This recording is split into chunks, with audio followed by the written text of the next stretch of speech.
Hey Wando, I'm Connor Griffin. And I'm MC McCarthy. And welcome to your favorite school news show, Tribe Talk.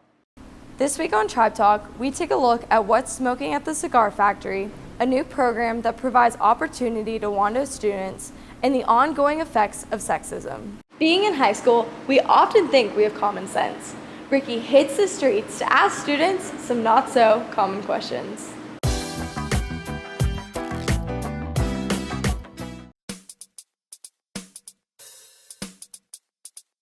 First question, which one's heavier, a pound of metal or a pound of feathers? Metal. Why's that?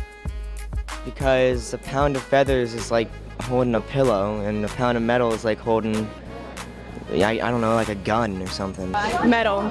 Why is metal heavier? Because metal, I don't know, it's denser. Yeah, I think it's denser too. Metal. Why's that? Because it's metal. What do you think? I think they're both the same because they're each a pound. Second test, what state did the Boston Tea Party take place in? Boston. Where is Boston? I have no clue. Washington, maybe? DC? I don't know. Massachusetts. Oh. Great. All right. That was good, that was good. If you're running in a race and you pass second place, what place are you in? First. What place are you in now? Third. First. What place are you in? First. Oh. Wait, what do you mean? Yes is spelled Y-E-S. Pronounce E-Y-E-S for me. East. East. East. A's. What are you looking at me with? My eye? Oh! Your mother has 4 children. North, south, east, and then what did she name you? West. West. Wait, what's your name? Angelina. What's your name? Maddie. Oh my God. Oh, okay. All right, how do you spell top? Capital T-O-P. Say it 3 times fast. Top, top, top. Say it 4 times fast. Top, top, top, What do you top. do at green light? Stop. Bro, I'm smart.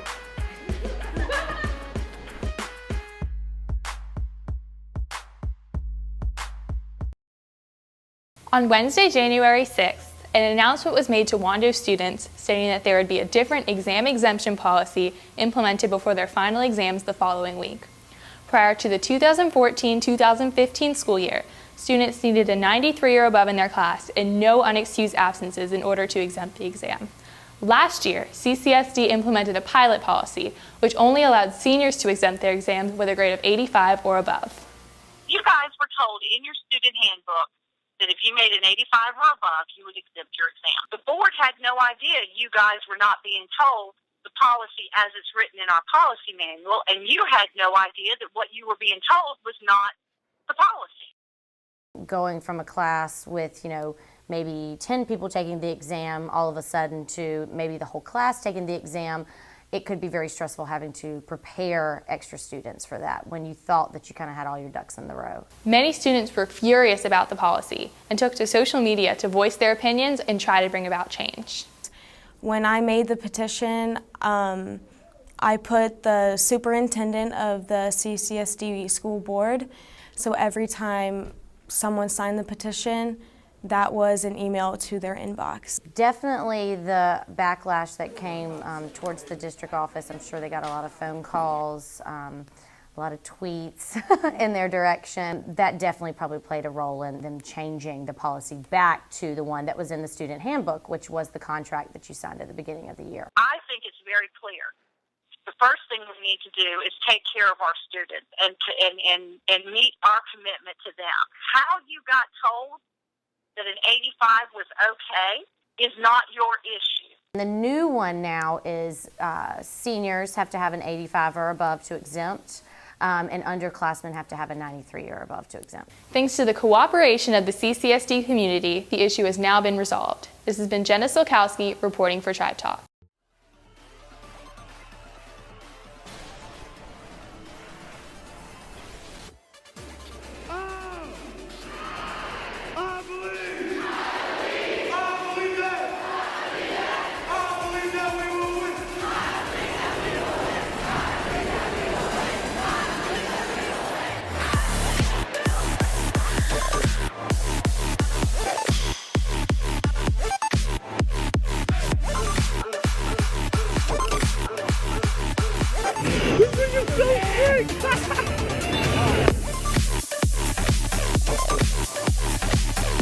This week on The Rewind, we take a look at the pep rally, the chorus concert, and the Hearts and Souls 5K.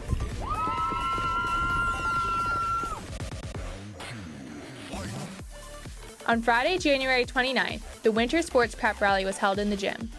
Students enjoyed a teachers versus students basketball game and a surprise flash mob by the cast of Wando's Bring It On.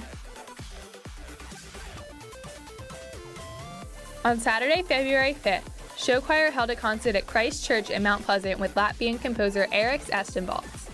The audience enjoyed many of Estenvalds' original pieces, along with a new song called Treasure, written specifically for the choir. On Saturday, February 13th, Mount Pleasant residents competed in the Hearts and Souls 5K. Supporters ran and walked the race to help benefit heart health. First place overall with a blazing time of 16:34 from Mount Pleasant, Brad Sanders. That's it for this week's Rewind. I'll see you next time.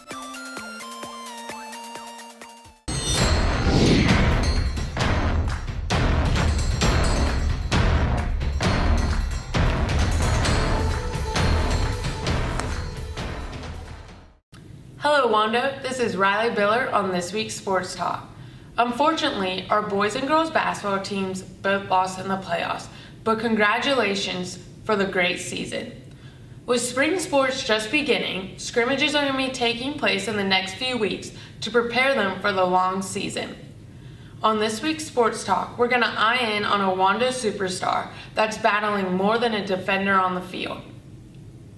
Lacrosse is pretty important to me. I mean, my whole family plays, and I've been playing like my whole life and watching it, and I just grew up with it.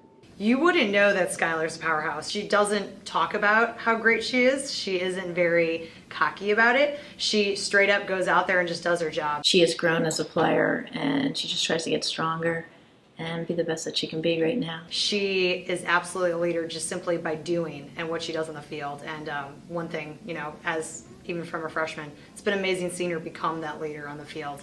Before Skylar entered her freshman year, she was diagnosed with Crohn's disease, a chronic inflammatory disease primarily involving the small and large intestine, but which can affect other parts of the digestive system.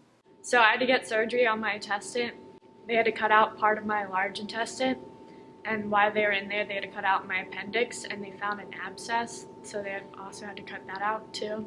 And then we had to figure out what the options were and how to take care of her pain that she was having. So she had to sit out for several weeks before we started conditioning because she still had to be cleared and everything in regards to the surgery. I was a little worried that I wasn't going to be playing lacrosse again, but I mean, I just had to get my strength back, and I was determined to get back on the field, so I started playing a lot with my brother. No, I knew she was ready to go back to lacrosse. I knew that's what she loved, and that was going to make her happy. It was just kind of hard at first because she was weak and lost so much weight. Skylar is Wanda Lacrosse. She plays lacrosse, but she is lacrosse. That's what she lives and breathes for, and I don't think that anything such as this type of obstacle is going to stop her from succeeding in that passion of hers. This has been Riley Biller reporting for Tribe Talk. Wando provides many programs to encourage the success of all students. One new program in particular is partnering with Trident Technical College to help students gain real-world work experience. Jenna Solkowski reports. The Student Apprenticeship Program at Wando gives students a head start on their future careers. We take a look on what one student's cooking up.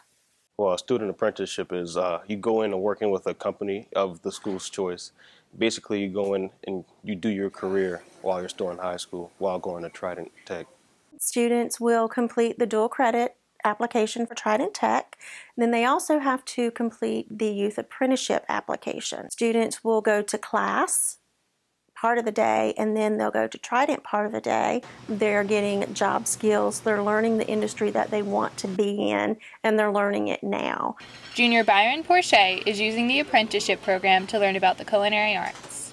I am learning to be a chef right now at Wild Doings on IOP. Every time he gets a new position or he rotates through a new kitchen or things like that, he comes to me and we discuss what's going on or what new things he's learning, and he talks about his classes at Trident. I cook on the line right now. A couple of months I will be starting full time. He's a great kid.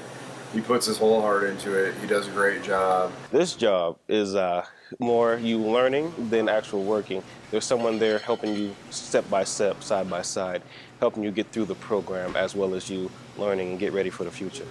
So far, the results of the program have been nothing but positive, and the school hopes for it to grow in the future. I like to see when the kids get through, them say, wow, what a neat experience. This is going to affect me greatly. By the time I'm finished, I should be halfway through college.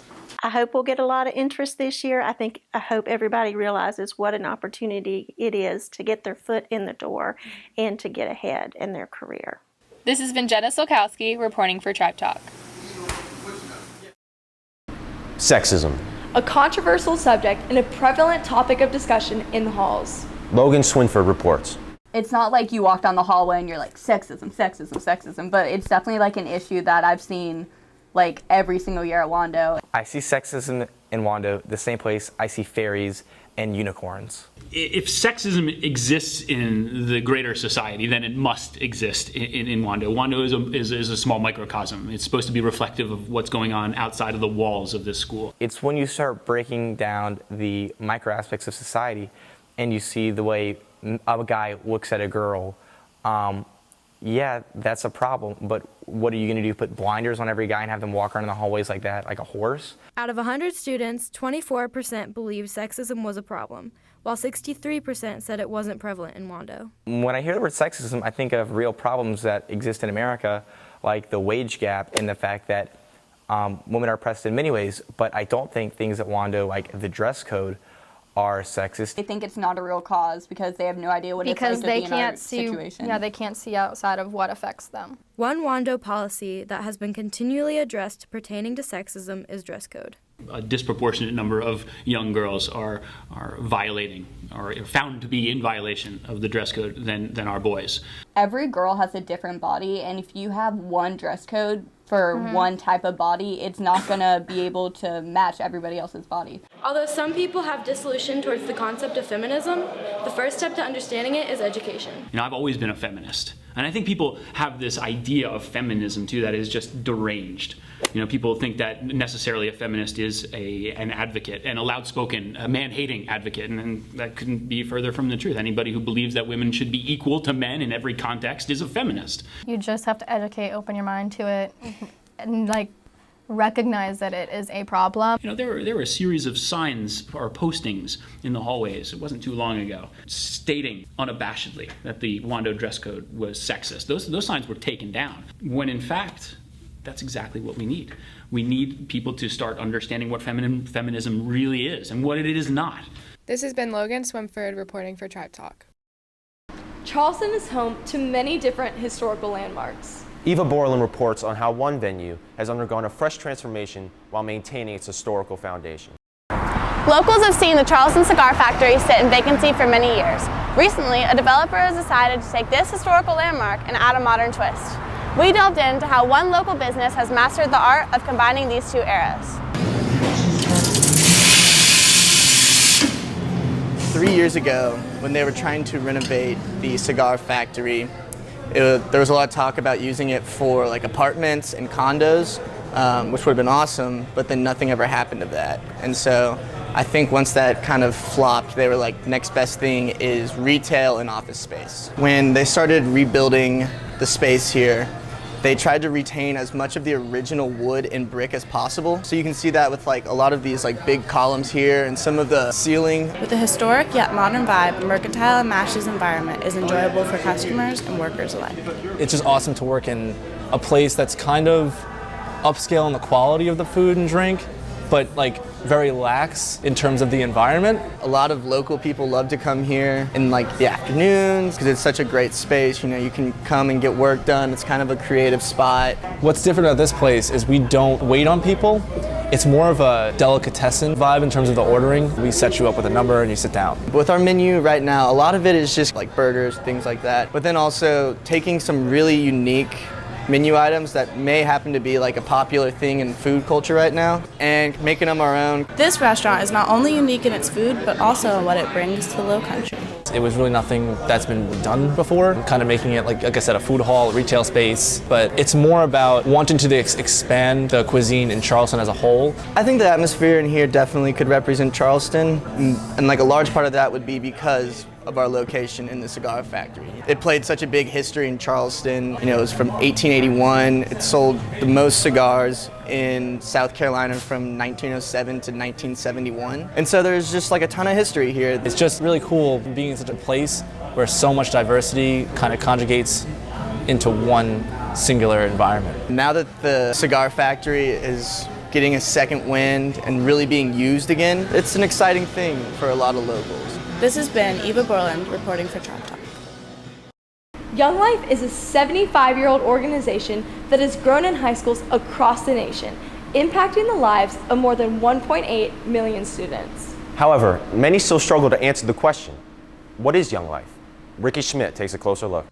Young Life is a group that has been continually growing through many high schools across the U.S. Members come from all walks of life and join through many different ways. So my mom randomly signed me up without even telling me I was going to camp.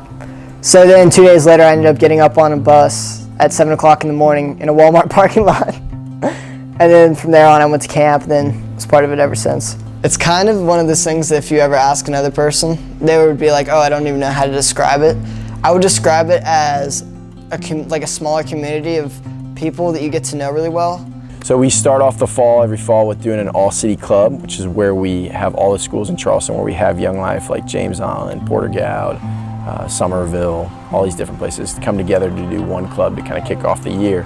And we had that, and there's probably 250 to 300 people in the room. You never know what's going to happen, you don't know what to expect, but you know there's going to be a lot of dancing, and then there's always something crazy at the end. Like this year we did a mashed potato pit, so we had kids stand on a stool and belly flop into a pit of mashed potatoes. During the week, Young Life comes together several times. There's Club, which is on Monday nights at the Park West Pavilion at 7:45. And Club is a kind of a wild and crazy night. You're going to sing some songs, play some games, laugh a lot, and then one of the leaders is going to stand up and give a short talk just about faith. Thursdays we meet, and that's campaigners, and that's a more mellow feel. It's kind of like a Bible study. Young Life has always caught criticism from those who don't fully understand what it's about. When I was in high school, it was really big at my high school, but I was never a part of it. I called it a cult and said I would never go. Yeah, I think someone would want to come because they're curious. Whether that's they're curious why 100 kids would pack out a pavilion in Park West every Monday, whether they're curious about life and the relationships maybe they could have, or whether they're curious about God. Maybe this God that they've heard about who's distant, and maybe they think, is there a possibility it doesn't have to be like that, that maybe it could be closer, that it would be about a relationship and not about religion. This has been Ricky Schmidt reporting.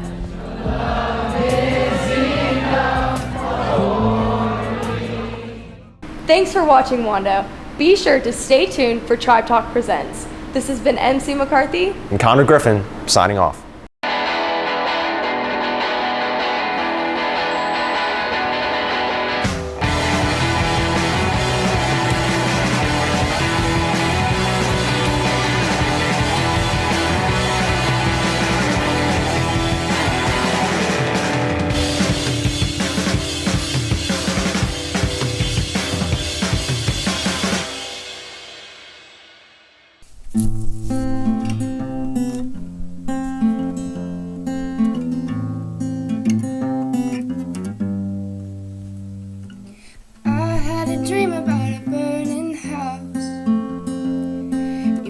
Inside, I couldn't get you out. Lay beside you and pulled you close, and the two of us went up in smoke. Love isn't all that it seems. I did you wrong. Stay here with you till this dream is gone. I've been sleepwalking, been wandering all night, trying to take what's lost and broken, make it right. I've been sleepwalking, too close to the fire, but it's the only place that I can hold you tight. this burning house. See you at a party and you look the same. I could take you back, but people don't ever change. Wish that we could go back in time, and I'd be the one you thought you'd find. Love isn't all that it seems. I did you wrong. Staying here with you till this dream is gone. I've been sleepwalking, been wandering all night, trying to take what's lost and broken, make it right. I've been sleepwalking, too close to the fire, but it's the only place that I can hold you tight.